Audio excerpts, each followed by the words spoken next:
संजय राऊतांनी राज ठाकरे आणि उद्धव ठाकरेंच्या एकत्र येण्याच्या चर्चेवर मोठं विधान केलंय। महाराष्ट्राचं भविष्य उज्ज्वल करायचंय हे दोन्ही नेत्यांचं ठरलंय। पुढे जाताना आता भूतकाळाचा विचार करायचा नाही असं राऊत म्हणतायत। भूतकाळात डोकावलं नाही।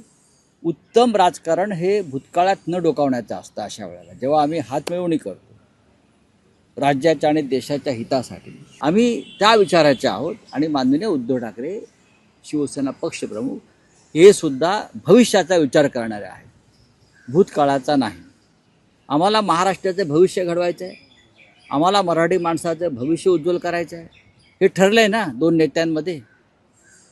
मग उद्धवजींनी खाली संदेश दिलेला आहे, आपल्याला सकारात्मक दृष्टिकोन ठेवायचा आहे, आपल्याला भविष्याचा विचार करायचा आहे। त्याच्यामुळे कोणीही या संदर्भात वेगळी भूमिका मांडायची नाही। चार भिंतीआड आपण बोलू शकतो, पण ज्याच्यामुळे हा जो एक नवीन प्रवाह सुरू होतो आहे तो प्रवाह गढूळ करण्याचं काम आम्ही आमच्याकडून कदापि करणार नाही। लोकशाही मराठी ऐका, पहा, जागरूक रहा।